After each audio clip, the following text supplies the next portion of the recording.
ضلع کے جنر میں فلسطین کے سمرتن میں اور اسرائیل کے خلاف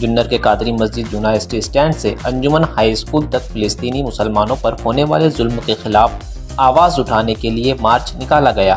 یہ مارچ جنر مسلم سنگھٹنا اتحاد قومی موومنٹ انجمن مرتضوی ٹرسٹ سید باڑہ جنر کی اور سے نکالا گیا تھا، جس میں جنر شہر کے علاوہ جنر تعلقہ کے سینکڑوں مسلمانوں نے شرکت کی اور فلسطین میں ہو رہے ظلم کے خلاف آواز اٹھائی۔ اس مارچ میں سبھی مسلک فکر کے لوگوں نے شرکت کی۔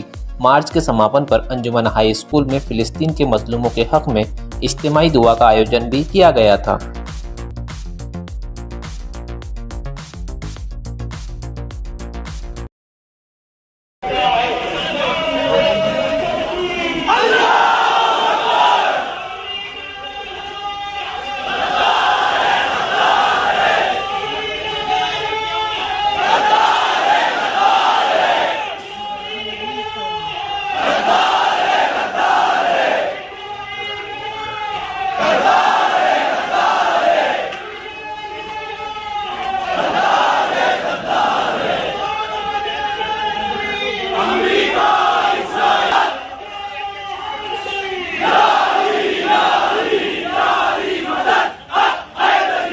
سب مسلم سنگھن کی طرف سے یہاں پہ جو مورچے کا آیوجن کیا تھا، سبھی لوگوں نے بہت اچھا طرح سے شانتی سے پورا یہ کاریکرم کیا کر کے سبھی کا یہاں پہ میں شکریہ کرتا ہوں اور یہاں پہ سب کو میں دھنیواد دیتا ہوں۔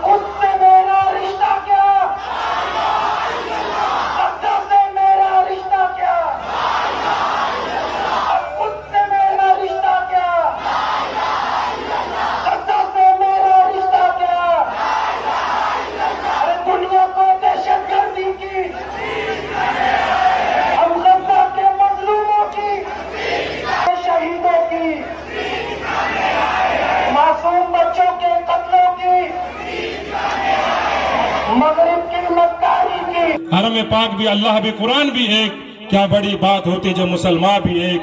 فرقہ بندی ہے کہیں اور کہیں ذاتیں ہے، کیا زمانے میں پنپنے کی یہی باتیں ہے۔ تو سبھی مسلمانوں سے یہ مؤدبانہ گزارش ہے، جس طرح اللہ کے رسول اس دنیا پر آئے اور حق کا پرچم لہرائے، اسی طرح مہدی علیہ السلام ایک دن آئیں گے اور ہم ان کے ساتھ ان کے کھڑے ہوں گے، ان کے علم کے نیچے کھڑے ہوں گے، اور یہ ہمارا عقیدہ ہے، ہمارے ایمان کا ایک حصہ ہے۔ تو اس وقت جیسے فرقے دنیا سے نکل جائیں گے، ختم ہو جائیں گے اور ایک پرچم کے نیچے تمام امت مسلمین جمع ہوں گی، اسی طرح آج جو ہے اس کی ٹرائل بول کے جنر کے تمام اطراف کے جنر، امبے گاؤں، جہاں جہاں سے لوگ آئے وہ ایک علم کے نیچے آئے۔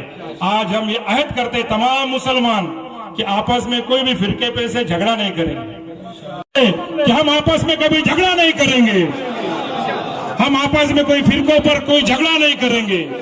ہمارے اپنے اپنے عقیدے اپنی جگہ ہے، مگر جہاں بات اسلام کی آتی ہے ہم شہدا سے میرا رشتہ کیا، دنیا کو دہشت گردی کی، ہم غزہ کے مظلوموں کی، القدس کے شہیدوں کی، معصوم بچوں کے فلسطین کے مظلوموں کی حمایت میں ہیں۔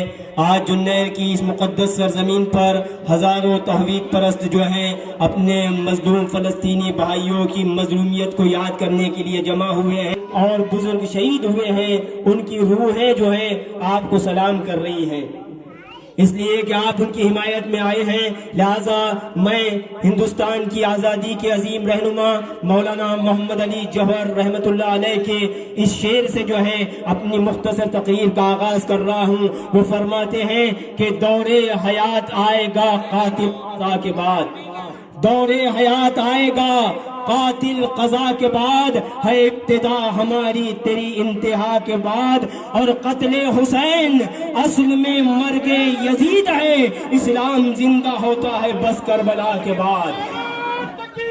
آج تک ہماری تاریخ میں امام حسین علیہ السلام کی کربلا موجود ہے. رسول خدا کے نواسے امام حسین کربلا کے میدان میں اسی لیے آئے تھے تاکہ دنیا سے ہر ظلم کو نابود کیا جائے. آج قابیل سے لے کر جو ہے یزید تک اور یزید سے لے کر امریکہ اور نیتن یاہو اسرائیل تک جتنے ظالم ہیں وہ کان کھول کر سن لے اس شعر کے آئینے میں کہ انشاءاللہ وہ دن دور نہیں ہے. اس لیے کہ آج سے کچھ سال پہلے رہبر اسلام امام خمینی نے فرمایا تھا کہ اگر دنیا کے تمام مسلمان اٹھ کر ایک بالٹی پانی ڈالے تو سارا اسرائیل جو ہے نابود ہو جائے گا.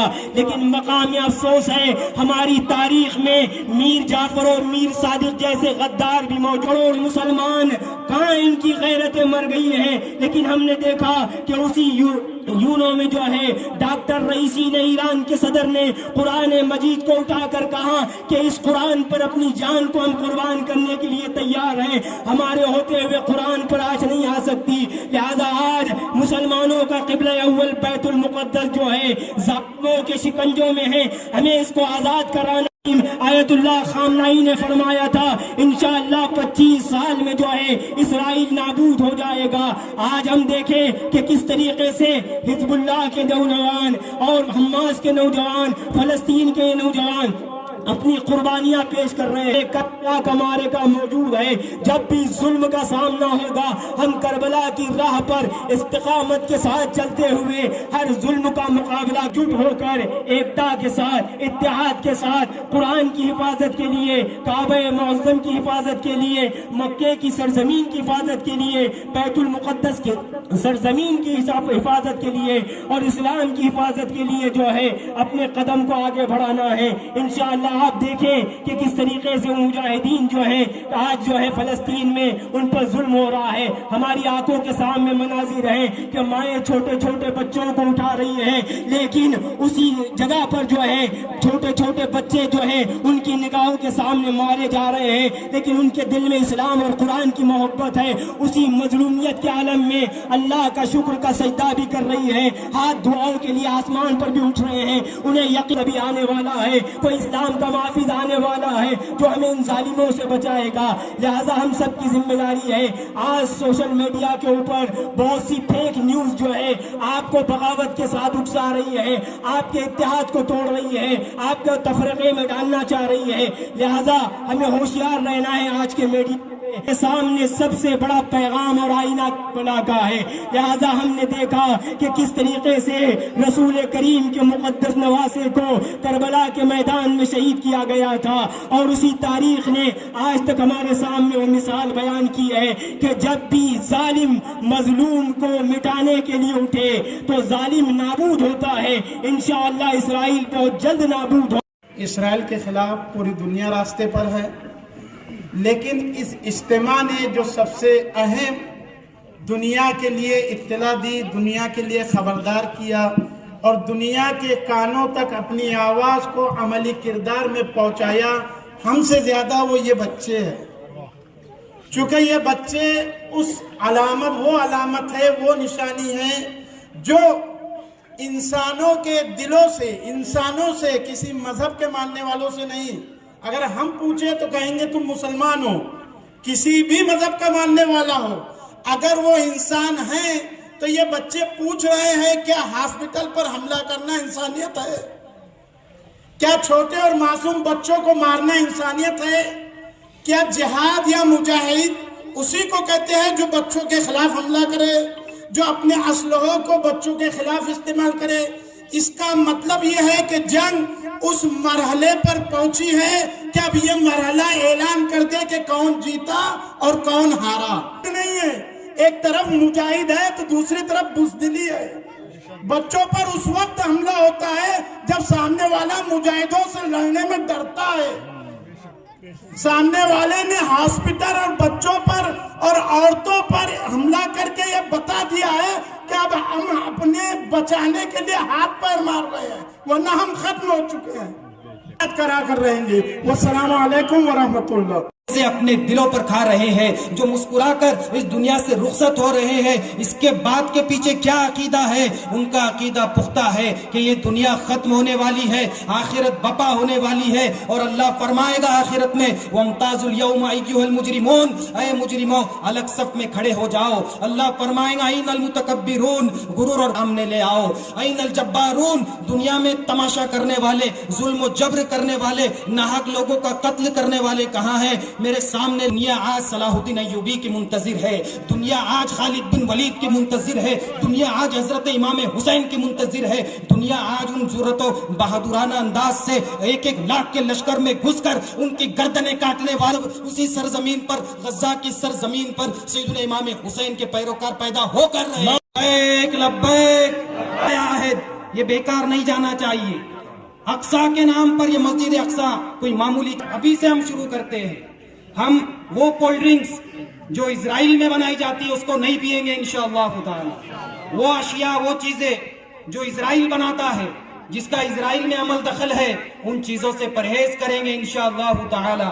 اور اسی کے ساتھ دعا کا ہم آغاز کرتے ہیں، اور دعا کے لیے اللہ کے سامنے ہم کو عاجزی اور انکساری کے ساتھ وعلى آل إبراهيم إنك حميد مجيد اللهم بارك على محمد وعلى آل محمد كما باركت على سيدنا إبراهيم وعلى آل إبراهيم إنك حميد مجيد اللهم وتنزع الملك ممن تشاء وتعز من تشاء وتنکے حالوں پر رحم فرما، اہل فلسطین کو فتح نصیب فرما۔ آج کئی سینکڑوں سالوں سے صرف اس وجہ سے ظلم سہ رہے ہیں رب کریم کہ وہ تیرے رسول کے غلام ہیں، وہ غلامی پر ڈٹے ہوئے ہیں۔ ان کی جرأت و بہادری کو ہمارا سلام۔ دنیا کا کوئی مومن، دنیا کا کوئی پرہیزگار ان پر رحم فرما، ان پر رحمت کی بارش برسا دے۔ مولا تو کوئی رب ہے جس کو ہم الحی کہتے ہیں، جس کو ہم القیوم کہتے ہیں۔ تو زندہ ہے، تو قائم رہنے والا ہے۔ دنیا والے سو چکے، دنیا ختم ہونے والی ہے، لیکن ہم نے اس ذات ہونے والا ہے جو ہمیشہ قائم رہنے والا ہے۔ رب کریم اہل فلسطین کو بھی حیات نصیب فرما، ان مجاہدین کو تقویت عطا فرما، ان کے حوصلے بلند پر ہے جس نے بدر میں فرشتوں کو اتارا تھا۔ مولا کریم ابھی مسلمانوں کو غلبہ عطا فرمایا۔ ہم اسی رب کے ماننے والے ہیں جس نے کربلا میں نواز رسول کی شہادت کے بعد بھی اسلام کو غالب رکھا۔ سقوط بغداد کے بعد، منگولوں کے ہنگامے کے بعد مسلمانوں کو عروج دینے والے رب کی ہم عبادت کرتے ہیں۔ ہم دوسرا کوئی خدا نہیں جانتے۔ اسرائیل سے تو انتقام لے یا رب، تو نے شہداء کربلا کا بھی انتقام لیا تھا، بدر کے قاتلین کا بھی انتقام لیا گیا، احد کے قاتلین کا بھی انتقام لیا گیا۔ اہل فلسطین کے معصومین کا انتقام کون لے گا؟ آج حکمران خاموش ہے، لیکن دنیا کا ہر شخص جس کے دل میں دل دھڑک رہا ہے وہ اہل فلسطین کے لیے لبیک کہتے ہوئے میدان میں اترے ہیں۔ یا رب کریم تجھے تیری شان رحمت کا واسطہ اہل فلسطین پر رحم فرما۔ ان کا پانی بند کر دیا گیا، پانی کا تو مالک تو ہے، ہم یہی جانتے ہیں للہ ملک السماوات والارض، زمین و آسمان کی بادشاہ تیرے لیے ہے، تو ان کے لیے پانی کا انتظام فرما۔ دینے والا ہے، ان کی خیر سے حمایت فرما۔ رب کریم مسجد اقصیٰ کو آزاد فرما دے۔ یا عرض مقدس یا قیوم برحمتک استغیث، یا حی یا قیوم برحمتک استغیث۔ اللهم انصر الاسلام والمسلمین، اللهم اعز الاسلام والمسلمین، اللهم اید الاسلام والمسلمین، خصوصا فی الغزہ و فلسطین۔ لبیک لبیک لبیک یا اقصیٰ، لبیک لبیک لبیک یا اقصیٰ۔ اللهم صل علی محمد و حضرت عثمان غنی کا سخاوت کا واسطہ، حضرت علی کے شجاعت کا واسطہ، حضرت امام حسین کی شہادت کا واسطہ، حضرت عباس علم بردار کے بازو کا کٹے ہوئے بازو کا واسطہ، مولا حضرت علی اصغر کے گردن سے خون نکلے ہوئے کا واسطہ، پروردگار عالم کربلا کی سرزمین میں نہتے ہوئے شہیدوں کا واسطہ، پروردگار ہم سبوں کی دعا کو قبول فرما۔ یا اللہ دشمنان اسلام کو نیست نابود فرما، یا اللہ فلسطین کو آزادی نصیب فرما۔ وہ مسجد اقصیٰ پروردگار جس میں تیرے محبوب سرور کائنات صلی اللہ تبارک و تعالی علیہ وسلم نے غالباً 17 یا 16 مہینہ ہو کر نمازیں پڑھی ہیں، پروردگار عالم پروردگار وہ تو ہمارا قبلہ اول ہے۔ مولا قبلہ اول کی حفاظت عطا فرما، مولا قبلہ اول ہمیں عطا فرما دے پروردگار۔ اٹھے ہوئے ہاتھوں کے